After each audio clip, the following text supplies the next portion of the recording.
Bismillahirrahmanirrahim. Assalamualaikum warahmatullahi wabarakatuh. Allahumma sholli ala sayyidina Muhammad wa ala sayyidina Muhammad. Alhamdulillah pemirsa, kabar petang. Semoga Anda selalu sehat walafiat dimanapun Anda berada.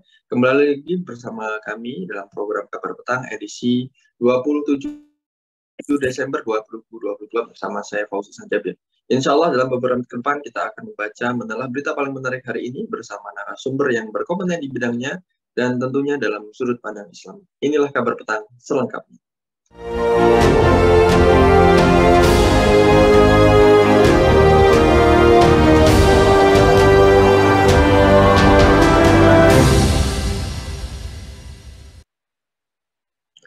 Pemerintahan Presiden Joko Widodo Jokowi kembali mendapatkan kepuasan tinggi dari publik.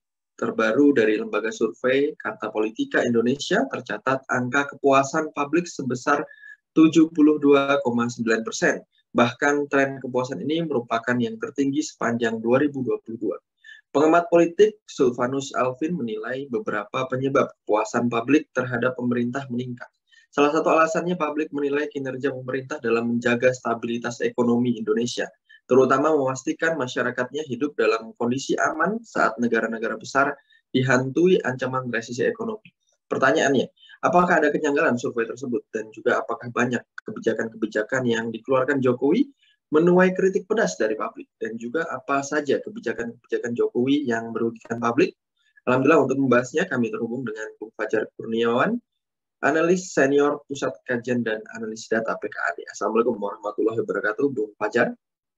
Waalaikumsalam warahmatullahi wabarakatuh. Bung Ihsan, apa kabar? Alhamdulillah, sehat Bung Fajar? Alhamdulillah sehat. Alhamdulillah, Bung Fajar. Terkait dengan hasil survei dari Poltreking yang Indonesia terbaru menunjukkan bahwa terdapat kenaikan kepuasan terhadap pemerintah Presiden Jokowi ya, dan Wakil Presiden Ma'ruf Amin. Sebenarnya dalam survei tersebut terlihat ada peningkatan yang signifikan sampai dengan 72,9%. Sebenarnya wajarkah survei tersebut dan apakah ada kejanggalan, Bung? Ya, baik. Assalamualaikum warahmatullahi wabarakatuh.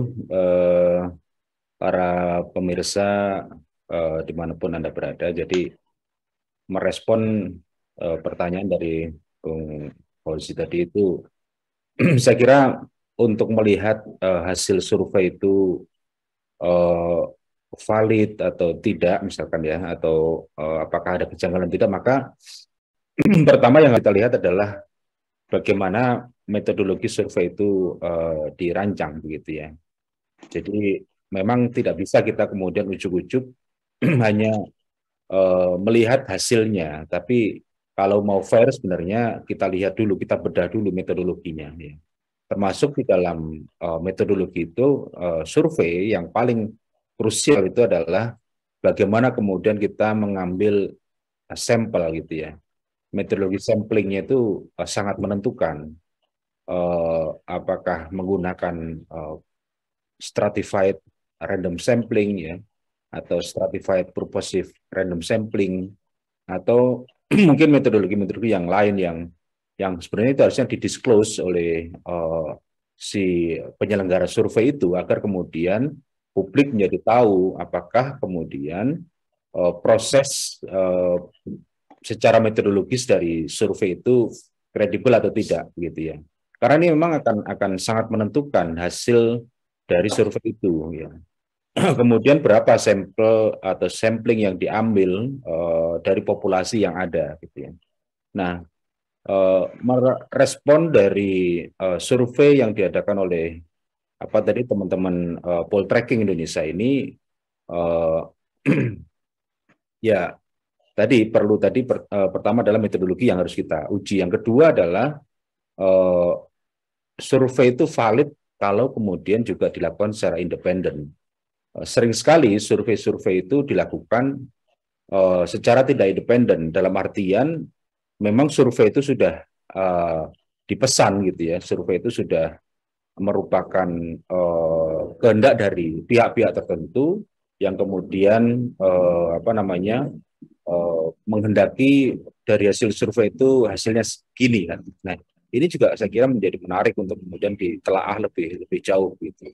Karena terutama dihubungkan dengan tadi tingginya hasil survei ya, bahkan katanya ini adalah tertinggi di sepanjang apa namanya sepanjang tahun 2002 ya, bahkan lebih tinggi dibandingkan dengan masa sebelum COVID ya. Ini juga patut kita pertanyakan kalau teman-teman poll tracking menyatakan bahwa tingginya tingkat kepuasan terhadap Presiden Jokowi dan juga apa namanya Wapres Ma'ruf Amin ini dipicu oleh beberapa hal. Yang pertama adalah kemampuan pemerintah di dalam mengendalikan dampak pandemi COVID, kemudian juga kemampuan pemerintah di dalam mengelola ekonomi sehingga kemudian kita inflasi dan seterusnya bisa terjaga, kemudian juga kesuksesan di dalam presidensi G20 gitu ya. Nah, tapi sebenarnya kalau kita lihat ke bawah seperti tidak seperti itu ya. Jadi apa yang tadi terjadi di level makro itu kayaknya di level bawah apa sangat berbeda begitu. Kebijakan-kebijakan yang tadi katanya pemerintah sukses mengelola dampak pandemi, ternyata di bawah kita jumpai dalam kehidupan sehari-hari itu pemerintah saat ini justru sedang struggle gitu ya, sedang berjuang untuk kemudian pulih dari kondisi saat ini kembali kepada kondisi minimal sebelum pandemi kan begitu ya. Termasuk adalah kalau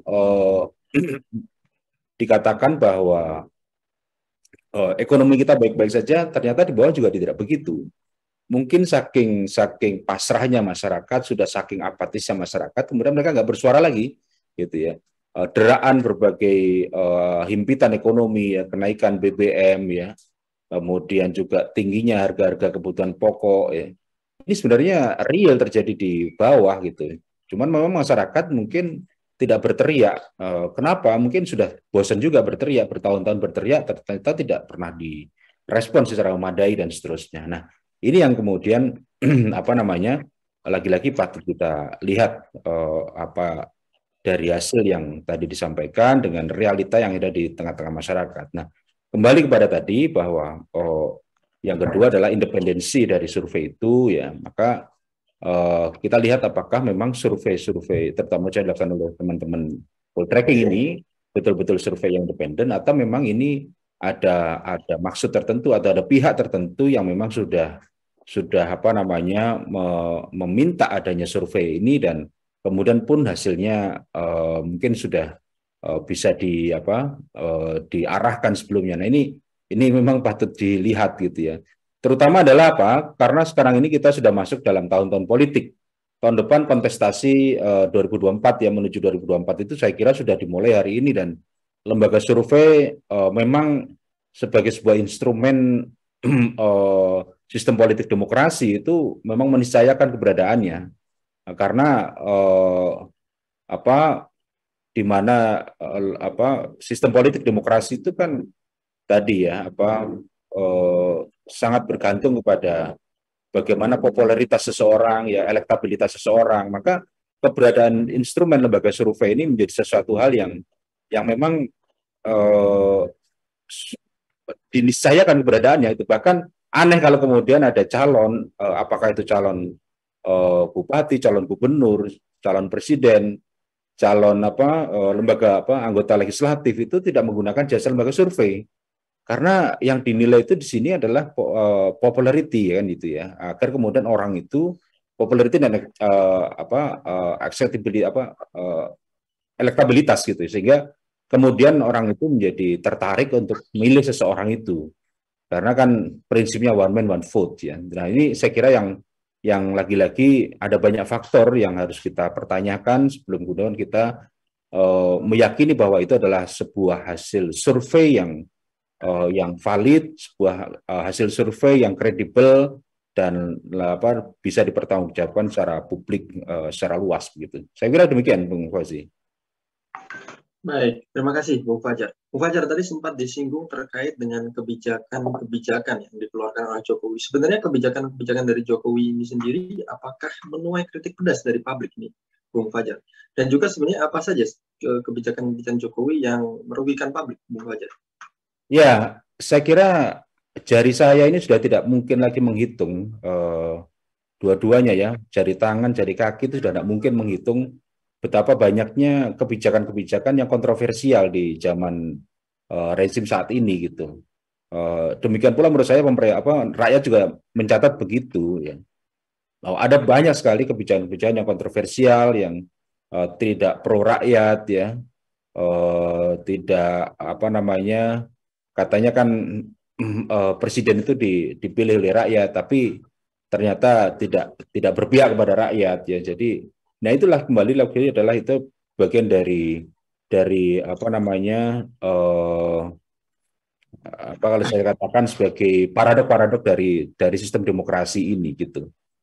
Kalau ingin saya contohkan, misalkan di masa pandemi kemarin, pemerintah kemudian mengeluarkan undang-undang Omnibus Law Cipta Kerja gitu ya, undang-undang yang merapel apa namanya, menggantikan sekian puluh undang-undang ya, 80 undang-undang kalau tidak salah, dan ada ribuan pasal di situ, yang kemudian undang-undang itu pun pada akhirnya ketika diajukan judicial review ke MK, pemerintah diberikan waktu 2 tahun untuk memperbaikinya. Ini artinya apa? Artinya undang-undang itu adalah undang-undang yang tidak kredibel gitu loh. Undang-undang yang dalam proses pembentukannya pun juga tidak partisipatif gitu. Belum lagi bicara tentang substansinya. Ya, jadi banyak sekali orang yang menggugat undang-undang itu, banyak sekali aksi-aksi demonstrasi, aksi massa, aksi damai yang dilakukan oleh baik buruh ya, kemudian juga pengusaha, kemudian juga masyarakat, akademisi. Ya. Tapi apa yang kemudian kita saksikan, undang-undang itu dengan segala kekurangannya itu tetap disahkan pada waktu itu ya. Walaupun kemudian MK juga memberikan tenggat waktu 2 tahun untuk penyempurnaan. Ini artinya apa? Membuktikan bahwa undang-undang ini bermasalah gitu. Undang-undang bermasalah, sesuatu yang seharusnya tidak terjadi gitu. Ya, makanya tadi fokusnya adalah bagaimana kemudian harusnya sejak awal itu dari sisi proses pembentukan undang-undang itu sendiri harus diperhatikan. Yang kedua adalah dari sisi substansi undang-undang sendiri itu juga harus diperhatikan. Tapi kemarin kan tidak seperti itu. Jadi kayak apa namanya, ingin kebut semalam ya, sistem kebut semalam. Nah ini yang terjadi di Undang-Undang Cipta Kerja. Kemudian yang kedua, misalkan Undang-Undang Minerba ya. Bagaimana kemudian juga pemerintah secara serampangan kemudian memperpanjang izin dari 7 pemegang PKP 2B, perusahaan batubara ya, kemudian sekarang mereka menjadi pemegang IUPK ya, itu juga last minute sebelum perusahaan-perusahaan tadi itu apa namanya berakhir izinnya gitu. Nah, kenapa, pertanyaannya adalah kenapa kemudian langsung diperpanjang izinnya misalkan? Kenapa kemudian tidak negara yang mengambil alih pengelolaan tambang-tambang batubara itu? Ini kan juga disinyalir kuat bahwa ini memang adalah pesanan-pesanan dari oligarki tadi itu. Kemudian misalkan undang-undang IKN ya. Undang-undang IKN ini kan sejak awal kan sudah menimbulkan kontroversi. Urgensitasnya apa sih kita pindah ibu kota itu? Di tengah deraan penderitaan rakyat ya, di tengah katanya kita tidak punya anggaran ya, di tengah apa namanya situasi yang sulit karena COVID dan seterusnya. Tapi pemerintah toh juga tetap ngotot bahwa IKN ini sebuah agenda yang harus terjadi, yang harus terwujud, yang harus dijalankan gitu. Apapun at all cost gitu ya. Berapapun harganya, berapapun biayanya, dan ini yang terjadi gitu. Dan yang lebih unik lagi adalah kemarin Undang-Undang IKN ini akan direvisi, belum juga atau baru 1 tahun ya, atau 1 tahun kurang ya, itu sudah minta direvisi. Nah ini apa gitu? Ya, tentu ada sesuatu apa namanya yang patut kita curigai di balik adanya Undang-Undang IKN itu gitu. Nah, ini misalkan tadi terkait dengan lagi-lagi kepentingan oligarki ya. Kalau dari berbagai studi yang pernah saya baca, misalkan di kawasan IKN itu ya ternyata juga sudah menjadi apa namanya saat ini dikelola oleh beberapa apa namanya pemegang konsesi kan begitu ya, konsesi kehutanan, dan ada beberapa nama-nama yang saya kira sudah ada di situ ya, yang kemudian nyalir kalau kemudian IKN betul-betul pindah, maka mereka lah pihak-pihak yang kemudian akan mendapatkan benefit pertama kali dari pindahnya IKN itu. Kemudian pendanaan, ya pendanaan katanya kan dulu 80% public private partnership, kemudian 20% dari APBN.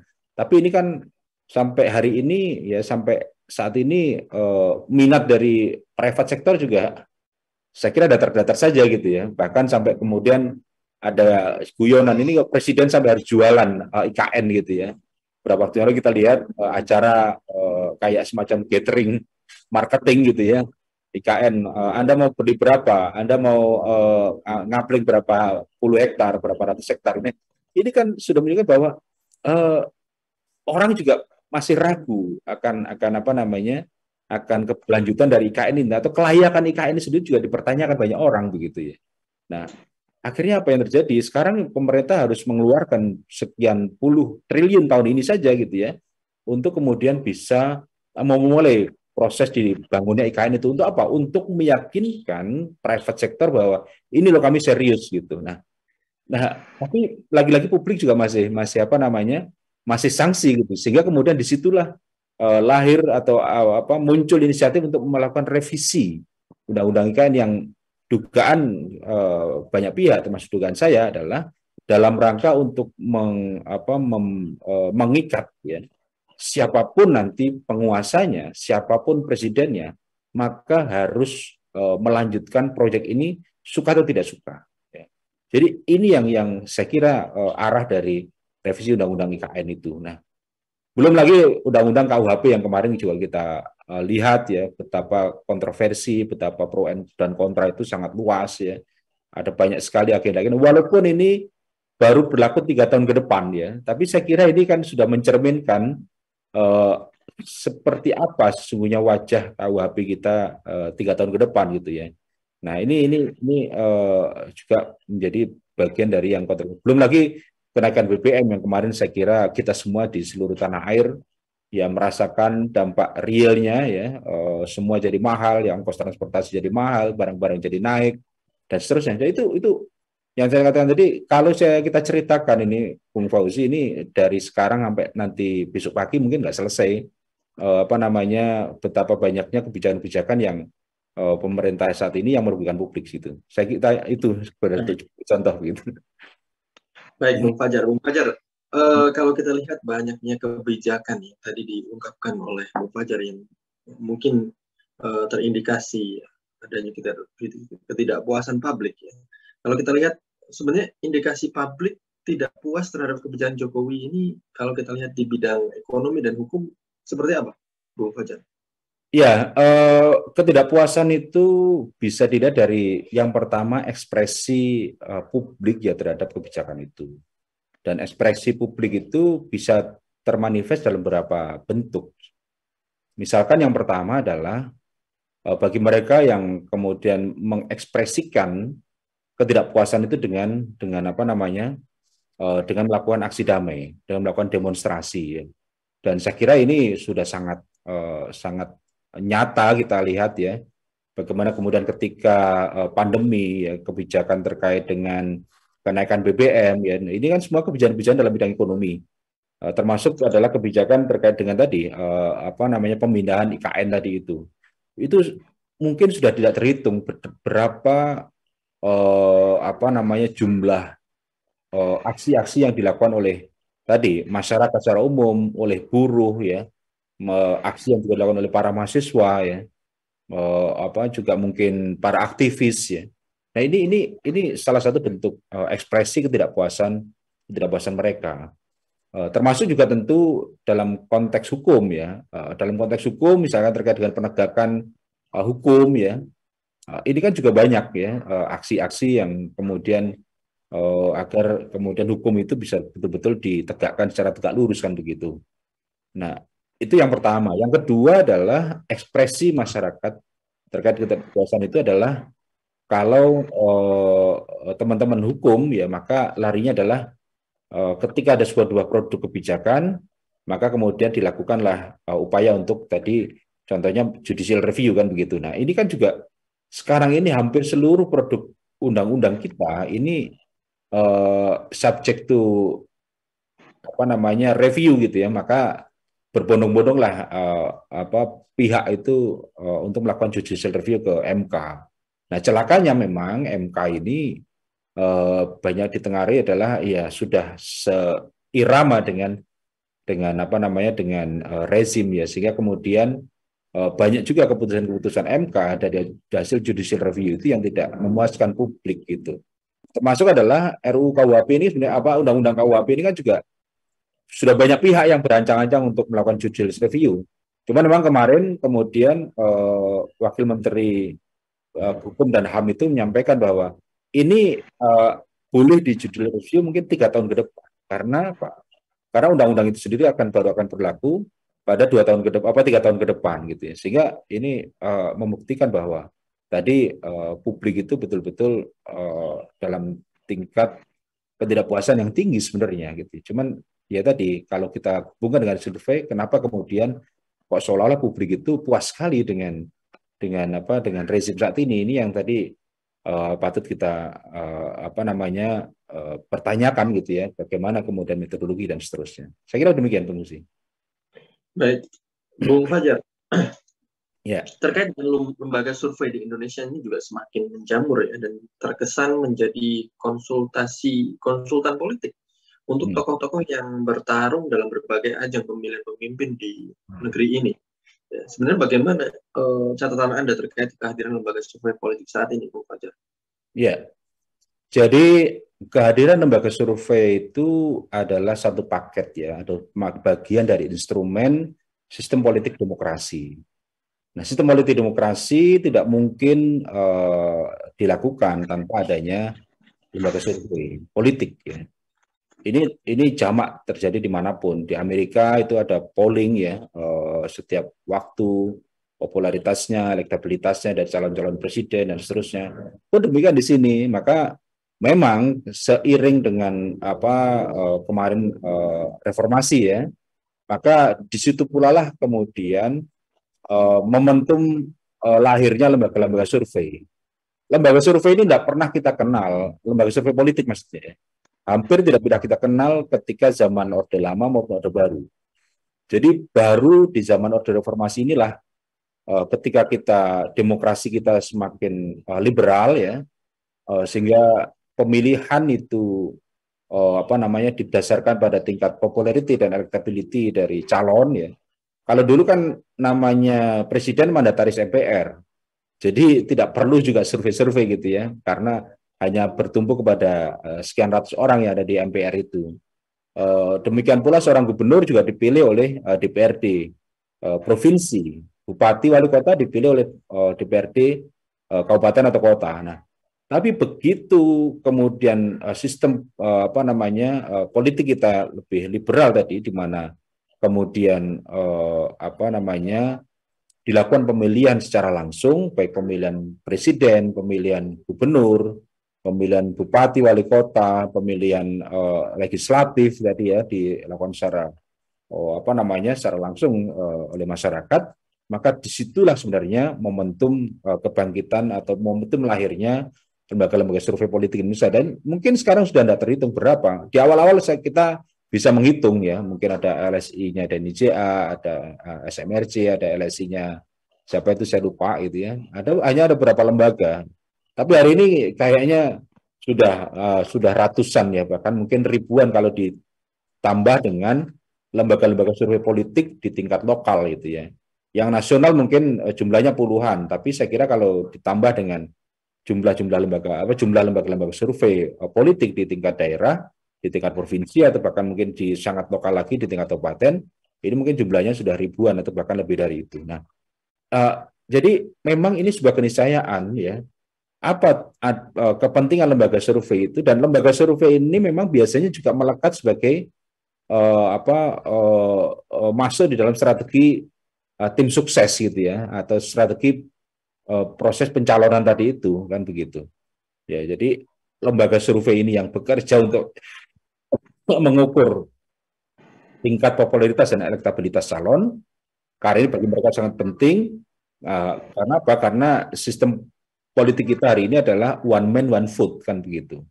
Jadi mengukur tingkat popularitas, elektabilitas jadi satu kebutuhan yang menjadi fardu gitu ya bagi calon ya, agar kemudian dia mengukur kira-kira bagaimana apa namanya posisi dia dibandingkan dengan calon-calon yang lainnya gitu ya. Nah, termasuk adalah karena ini terlebih lagi adalah karena ini masuk era politik post truth ya. Jadi ini semua menjadi sangat apa dibutuhkan bagi para calon-calon apa namanya eh, eh, penguasa tadi itu untuk apa? Untuk bagaimana kemudian mereka bisa mendesain, bisa merekayasa, melakukan pencitraan agar kemudian mereka bisa lolos sebagai calon dan bahkan pada akhirnya lolos menjadi tadi apakah menjadi gubernur atau menjadi presiden atau menjadi bupati, wali kota dan menjadi anggota legislatif. Dan ini jadi ini sebuah suatu paket ya, satu paket eh, apa namanya dalam sistem demokrasi adanya lembaga survei. Lembaga survei itu juga sekaligus bagian dari apa namanya tadi tim sukses ya. Lembaga survei ini yang kemudian akan menjadi ujung tombak opini kepada publik ya. Sampaikan hasil-hasil temuan survei yang kemudian bisa meyakinkan publik, bahkan dalam tataran tertentu mengelabui publik. Nah, agar kemudian publik itu tergiring bahwa inilah calon yang tingkat elektabilitasnya tinggi, inilah calon yang memang layak untuk didukung, inilah calon yang layak Anda memberikan suara kepadanya, kan begitu. Nah, jadi kadang-kadang tipis sekali ya antara bahwa ini adalah betul-betul harus itu atau memang ini adalah tadi eh, apa mereka bekerja secara independen atau memang ini adalah semua baik pesanan tadi itu ya. Semua adalah bahkan dalam tataran tertentu mereka bisa melakukan manipulasi-manipulasi. Nah, maka di sini memang juga kadang-kadang kita mempertanyakan bagaimana integritas dari lembaga-lembaga survei itu ya. Karena kalau saya yakin banyak lembaga-lembaga survei yang tidak mengindahkan itu ya. Artinya semua aturan ditabrak, semua etika itu sudah berlaku mereka. Yang penting adalah bagaimana kemudian calon yang mereka atau calon yang kemudian apa namanya memesan mereka ya atau membiayai mereka itu betul-betul bisa pada akhirnya dipilih oleh publik begitu. Saya kira begitu. Baik. Bung Fajar terakhir, artinya bisa dikatakan apakah survei ini atau lembaga survei tersebut bisa menjadi pedang bermata dua yang akhirnya tadi disebutkan bisa mempengaruhi opini publik dan juga mempengaruhi hasil pemilu ini, Bung Fajar. Dan apakah lembaga survei bisa disalahgunakan, artinya menjadi bagian dari strategis kampanye, Bung Fajar? Ya, menurut saya sangat mungkin itu dan faktanya memang demikian gitu ya. Jadi keberadaan lembaga survei di dalam tim sukses sebuah atau apa satu calon tertentu atau bahkan juga di partai politik ya, itu adalah bagian dari untuk membangun opini publik tadi. Membangun opini publik dengan tadi menampilkan hasil-hasil survei tadi itu ya. Nah, hasil survei itu juga kadang-kadang tidak semua ditampilkan, tapi mereka ambil potongan-potongan hasil survei yang kemudian mereka anggap itu menguntungkan pihak atau menguntungkan calon yang mereka dukung atau calon yang kemudian mempekerjakan mereka ya. Nah, kemudian itu yang ditampilkan ke publik, dibuatlah press conference, dibuatlah apa namanya material-material campaign ya yang kemudian itu bisa menggiring opini publik dan itulah politik atau itulah wujud politik kita di era post-truth ini seperti itu. Jadi alih-alih kemudian menampilkan sesuatu yang seadanya, sewajarnya dan apa adanya, itu nggak ada lagi. Tapi yang tampil di depan kamera, yang ada di bahan-bahan materi publik ya, di semua seringkali adalah sesuatu yang manipulatif ya. Beda sekali dengan apa dengan yang ada begitu. Nah, disinilah kemudian tugas konsultan politik tadi termasuk adalah konsultan ya lembaga survei ini juga sekaligus biasanya konsultan politik ya. Mereka akan dealing ya kalau apa level of engagement-nya sampai di mana. Apakah sampai akhir ya atau mereka ini lembaga-lembaga konsultan ini hanya ada di stage tertentu, misalkan satu kali survei ya, survei atau berapa kali survei ya, kapan saja survei itu dilakukan, kenapa harus dilakukan seperti ini, kemudian sampingnya bagaimana ya, biayanya berapa, sampai pada pendampingan Ya, pendampingan dalam arti apa? Mereka akan mengejar kepada publik-publik apa pada responden-responden yang kemudian misalkan mempersepsikan atau mempunyai persepsi negatif terhadap calonnya mereka. Maka di dalam konteks ini bisa juga mereka menawarkan sampai proses pendampingan tadi itu kepada si calon begitu. Jadi ini it's a big business gitu loh. Jadi itulah kenapa kemudian lembaga survei dalam sistem demokrasi itu suatu keniscayaan, karena ini juga bisnis itu sendiri atau ada iklim ekosistem bisnis lembaga konsultan politik gitu. Dan ini saya kira nilainya kalau dikombinasikan semua itu triliunan gitu se-Indonesia gitu. Bayangkan kalau satu calon bupati mereka harus mengeluarkan mungkin 5 sampai 10 miliar hanya untuk untuk menyewa konsultan politik ya. Nah, tentu kalau dikalkulasikan seluruh Indonesia ini berapa? Ada 500 sekian kabupaten kota, ada sekian puluh provinsi, ada sekian ribu anggota legislatif. Nah, ini semua ada sekian calon masing-masing kan itu. Ini peluang bisnis Bang Fauzi ya. Jadi untuk ke depan barangkali kalau ingin masuk di situ. Tapi ya tadi kita di hadapan pada fakta-fakta bahwa ya seringkali para konsultan lembaga konsultan politik itu ya mereka harus tadi melakukan pemolesan habis-habisan, bahkan dalam tata tertentu itu mereka harus melakukan rekayasa-rekayasa, manipulasi-manipulasi yang kemudian menguntungkan calon yang menyewa mereka gitu.